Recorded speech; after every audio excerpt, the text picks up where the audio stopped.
¿Qué tal, mis queridos amigos? ¿Cómo estáis? Espero que vaya muy bien por ahí. Os traigo el BYD Seal 6, un coche que nos interesó y nos gustó bastante en la primera toma de contacto que tuvimos, en la que apenas estuvimos una hora con él, no llegó a una hora yo creo, y en la que ahora, con mucho más tiempo, podemos dedicarle ya mucha más atención a los detalles y sobre todo nos vamos a centrar en esta prueba, puesto que ya conocemos el coche bien, pero le vamos a hacer un repasillo rápido por dentro y por fuera para que conozca sus principales características. Nos vamos a centrar sobre todo en el rendimiento del sistema híbrido enchufable de este coche. Veréis, siempre digo cuando me preguntan, cuando hablo con gente, que BYD me recuerda mucho a la Volkswagen de los años 90. Y es que tiene muchos puntos en común si lo trasladamos a nuestros tiempos. Es una marca que hace coches con una estética que no destaca especialmente por ser muy llamativa, pero sí tiene un toque de distinción, ¿no?, que los hace reconocibles.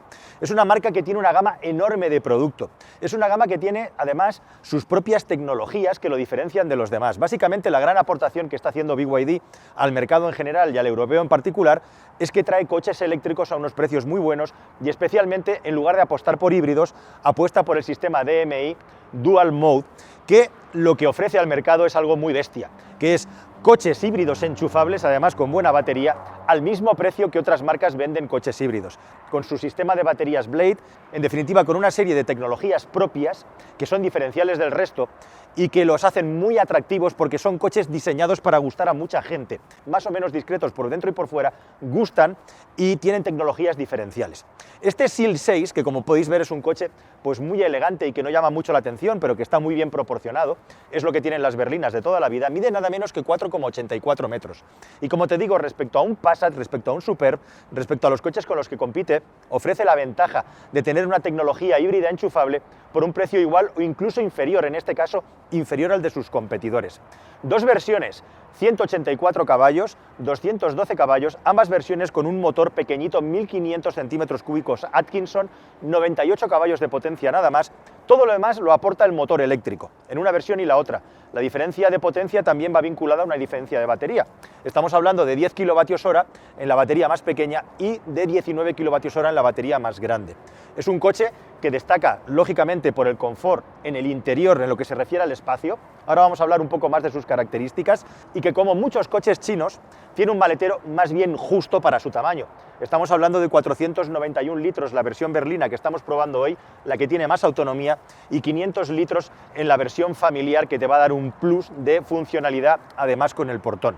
Así que, si te parece, vamos a hacer un repaso rápido, somero, al interior y a sus características y, sobre todo, después de hacer muchos kilómetros, vamos a hacer la prueba de cuántos kilómetros somos capaces de hacer así en distintas circunstancias. Me han puesto una pegatina, llevo el depósito lleno para que le pueda tapar el depósito y de esa manera que no lo abramos hasta que hayamos terminado el testeo. Pero en lugar de ir por ahí de viaje a hacer kilómetros al tuntún, vamos a hacer algo un poco distinto que te voy a explicar a continuación. Así que, si te parece, vamos a proceder al pegado de la pegatina y te iré contando cosas a lo largo de la semana según voy viendo y comprobando las funcionalidades del coche. Venga, vamos a ello. ¿Estás pensando en comprar un automóvil nuevo? Pues entra en carwow.es y ahorra más de 4.000 euros de media. Entras, configuras uno o varios modelos y ya está. Vas a empezar a recibir ofertas gratis y de concesionarios directamente en el dispositivo que elijas. Pero ojo, tranquilo, no te va a molestar nadie. Solamente contactarán contigo cuando tú tomes la decisión. ¿Tienes dudas entre varios modelos? Es normal. Entras en carwow.es y miras las reviews. Probamos todos los coches y cómo se actualizan y te lo contamos de la manera más detallada y honesta posible. Infórmate, elige y ahorra con carwow.es. Es tan cómodo como ponerse el cinturón en este coche. Y ahora a seguir disfrutando del vídeo. Venga, vámonos. Bueno, cuando te digo lo de Volkswagen, realmente lo digo como lo siento, no lo digo en broma, ni es, como dirían los franceses, una boutade. Es un coche tremendamente discreto si lo trasladamos al siglo XXI en cuanto a diseño y en cuanto a materiales, pero está muy bien hecho. Los materiales son agradables, son ricos, tienen un tacto muy bueno, son ricos al tacto, quiero decir, y el coche está sólidamente terminado. Y además es un coche, ahora lo vamos a comprobar, que a nivel de aislamiento, tanto de suspensión como de aislamiento acústico, da un muy buen resultado, que está por encima de la media, o sea, no tiene nada que envidiar en ese aspecto a sus competidores europeos, y aquí ha habido una evolución muy rápida de los chinos. Como puedes ver, tenemos dos pantallas, aquí sí que hay un abaratamiento claramente, un display pequeñito de 8 pulgadas con las informaciones básicas y grafías de tamaño pequeño, como suelen acostumbrar los chinos, y una pantalla de 12 pulgadas con mucha conectividad y desde la que se manejan todas las funciones, incluido el climatizador. Es una pantalla que se ve muy bien, que ha resuelto problemas que había anteriormente de visibilidad en la misma, y en general todos los mandos y todos los dispositivos son muy agradables, incluidos los asientos en esta versión Confort. Bueno, todo orientado a la conectividad. Tenemos, por cierto, un techo de cristal en esta versión también muy agradable, que nos da luminosidad en el interior. Posibilidad de cargar con varios dispositivos a la vez, con 2 tomas USB-C ahí detrás, y un cargador, por cierto, de 50 vatios inductivo con su ventilador, para que podamos cargar aquí el móvil a muy alta velocidad. Y bueno, pues un volante con un tamaño perfecto. Es un coche pensado para circular de una manera cómoda. No es un vehículo ágil o deportivo, podríamos decir, es un vehículo para trasladar a la familia y que en general recibe una puntuación, bajo mi punto de vista, bastante alta en cómo está terminado y cómo está acabado. Eso sí, siempre tengo que hacer lo mismo cuando conduzco un coche de este tipo. Tenemos aquí una cámara que es tremendamente escandalosa y tremendamente alarmante, podríamos decir, así que pegatinita de turno, lo siento mucho, y a conducir sin un pito extra simplemente porque has desviado los ojos 3 segundos o la cabeza a algún sitio cuando estabas conduciendo. La cámara está bloqueada, efectivamente. Vamos a emprender la marcha, vamos a empezar a probar el coche con un poquito de tranquilidad y voy a enseñarte algún detallito más del interior para que puedas ver detalles y acabados. Mientras vamos circulando, le vamos dando una vuelta. Si os fijáis un poco en el kilometraje que llevaba el coche acumulado antes de pillarlo, bueno, una velocidad promedio muy normal para todas estas horas de conducción, pero ya ves que combina un consumo de 4 litros de combustible a los 100 con 4,2 kilovatios hora de consumo de batería, que son unos consumos que están muy bien combinados en el modo híbrido.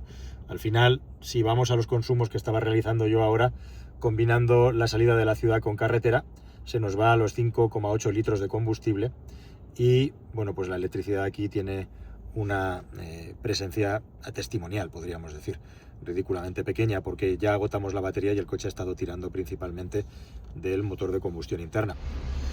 Y una autonomía promedio, haciendo una conducción despreocupada, de 862 kilómetros, que es una barbaridad, teniendo en cuenta que normalmente los coches se conducen no pensando en batir récords, sino en eso, en ir pues de una manera suave, tranquila y sin pensar en tener que estar ahorrando litros.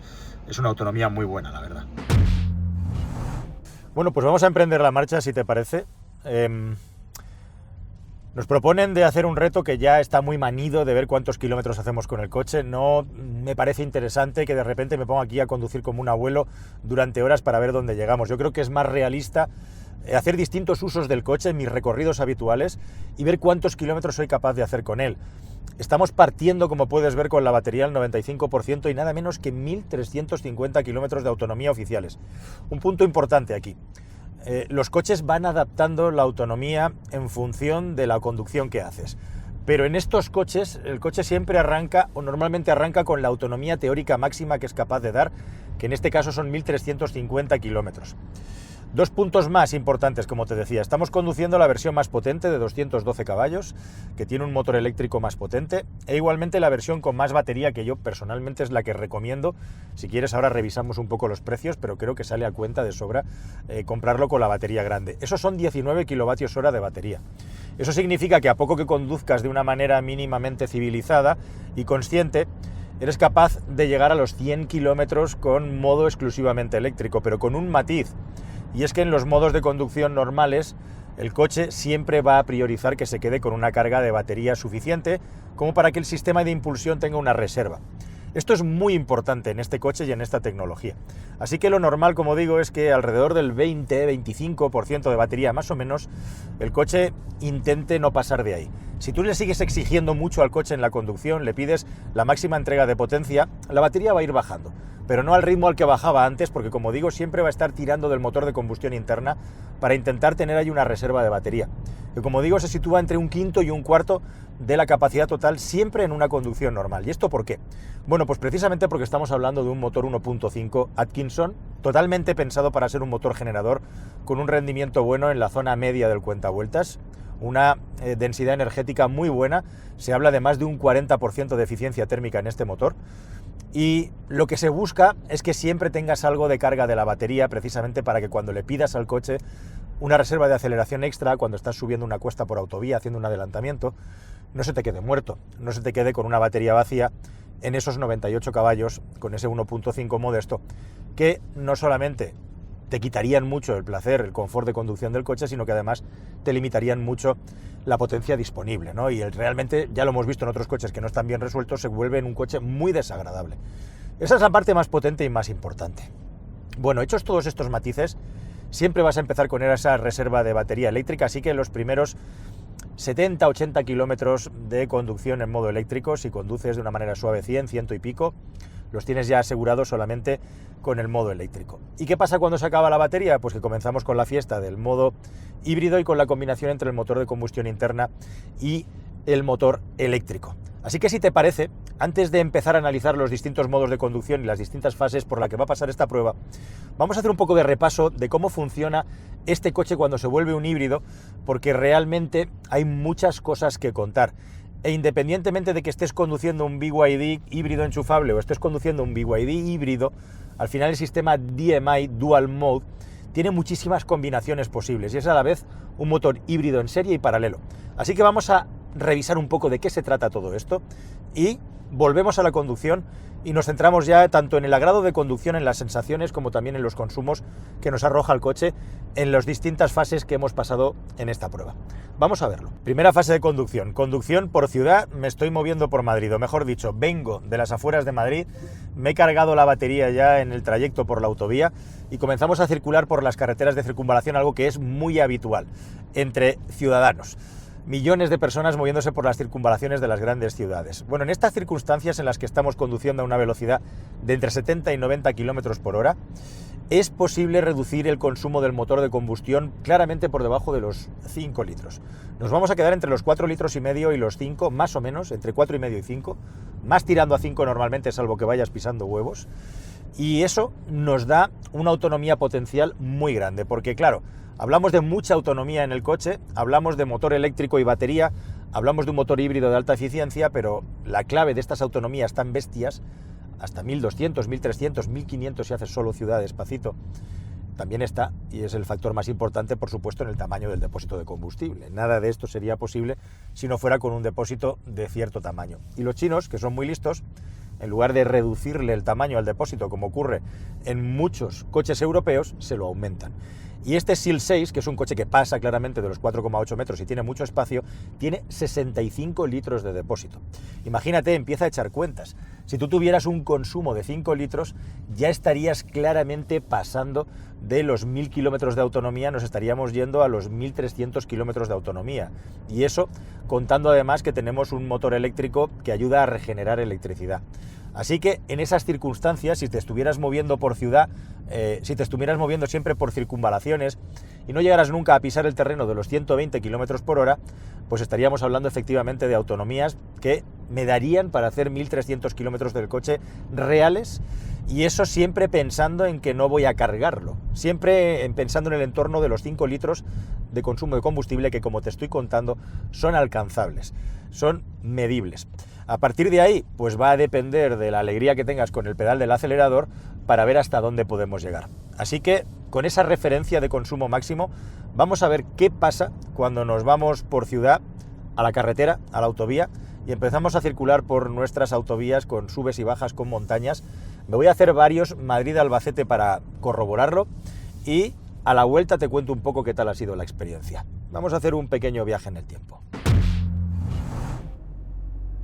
En este último tramo que hemos hecho, que ha sido por carretera, y hemos ido pues a una velocidad legal de 100, una cosa así, 110 a veces, un poco menos, pues 5 litros, como puedes ver ahí, es lo que me está marcando el coche. Lógicamente la batería ya se agotó. Y como puedes ver, bueno, pues esto promete, porque tenemos 946 kilómetros todavía marcados de autonomía y un poco de batería, después de haberle hecho ya al coche una buena tanda de kilómetros. Estoy más o menos a la mitad de la prueba y mientras vamos a una carretera nacional me gustaría hablarte un poco de las sensaciones de conducción del coche y de cómo se comporta en autovía y autopista, que es quizá donde hay que extenderse un poco más a la hora de explicarlo. Bueno, en general, como ya habíamos sentido en la prueba inicial, el SEAL 6 es un coche silencioso por el aislamiento acústico y es un coche confortable. No es un vehículo de corte deportivo, pero es un coche que sigue con suficiente fidelidad lo que le mandamos con el volante y que tiene un tacto de la dirección y de conducción en general lo suficientemente comunicativo como para que no estemos sintiendo una conducción demasiado diferida y por eso pastosa, podríamos decir. Por intentar hacerte entender lo que quiero decir, pues básicamente que el coche responde bien a todo lo que le mandamos con el volante, sin tener ningún tipo de comportamiento especial desde el punto de vista dinámico, pero sujetándose lo suficientemente bien y tampoco es que balancee mucho.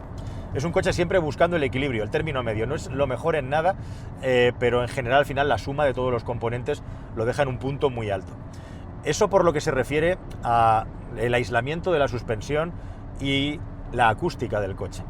Tiene la particularidad de que cuando quieres ganar velocidad, especialmente en una cuesta, y la batería está en ese 20% que hace que ya el coche no quiera bajar de ahí, vas a tener más sonido del motor de combustión interna porque precisamente está funcionando como generador para empujar tanto las ruedas como alimentar la batería.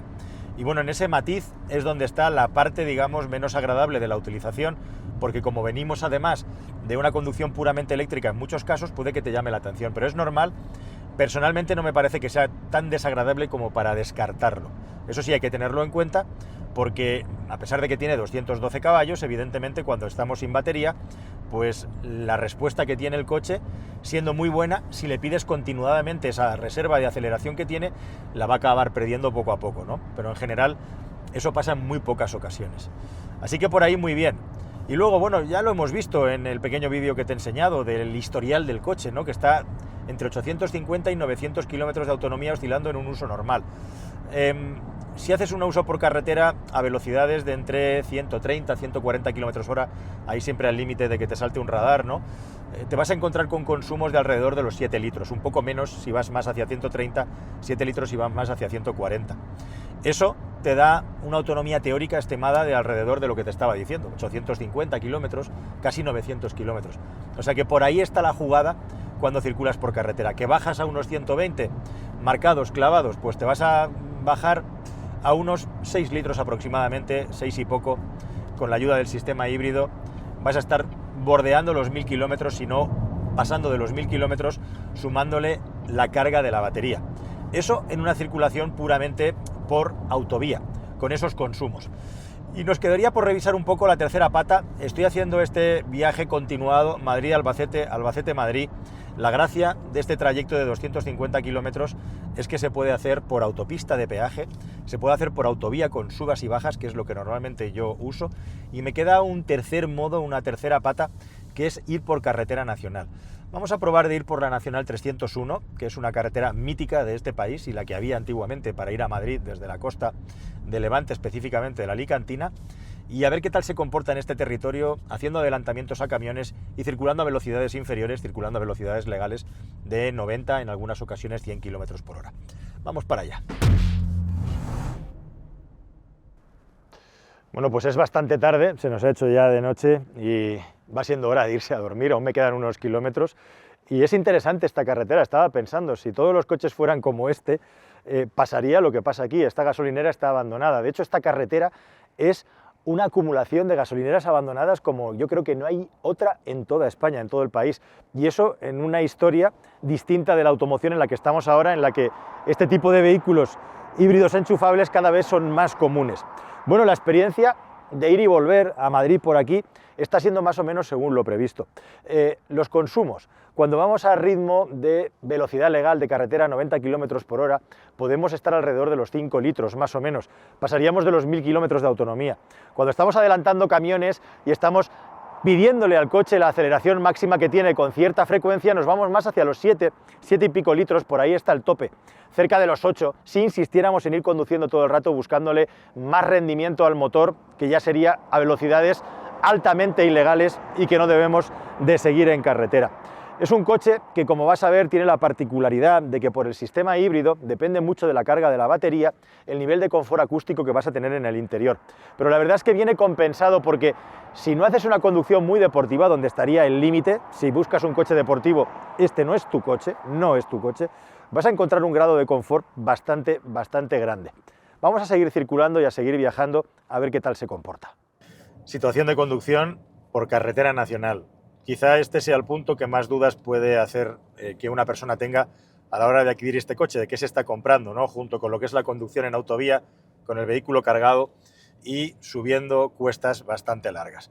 Bueno, en estas circunstancias, como te digo, el coche no es un misil, depende de la carga de la batería, pero en una situación en la que la carga de la batería es baja, que en una situación normal siempre va a estar por el 20% más o menos,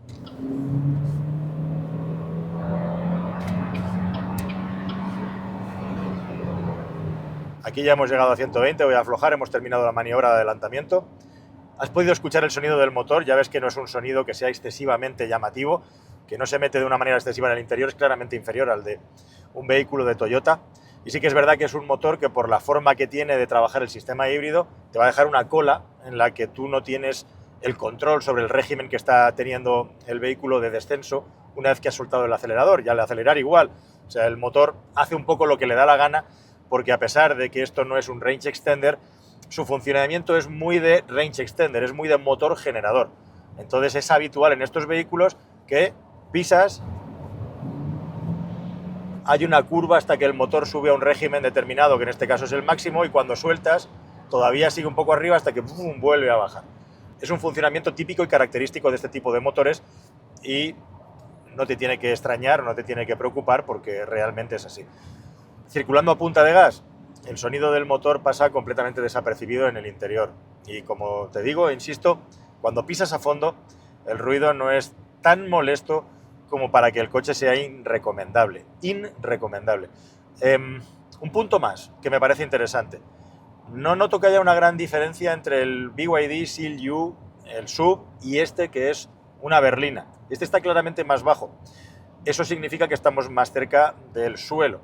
Y aún así el sonido de rodadura sigue siendo bajo y el del motor diría que es incluso un poco inferior al del SUV, pero es una percepción psicológica que tendría que contrastar bajándome de uno y subiéndome al otro. La cuestión es que sí, definitivamente, este coche cuando termina la batería, que no la termina nunca, porque siempre intenta tenerla arriba, pasa la prueba del algodón. He tenido otras experiencias en carretera de montaña con el CU DMI, en las que a propósito y buscándolo he conseguido acabar vaciando la batería. O sea que si te lo propones y conduces de una manera realmente ágil, diría bruta, vas a acabar descargándola. Estoy seguro que el 90 y muchos % de las personas que compren este coche no se van a encontrar nunca con esa situación. Hay 3 niveles de equipamiento en este automóvil y 2 carrocerías. Como te decía, la familiar tiene algo más de maletero y de practicidad gracias al portón.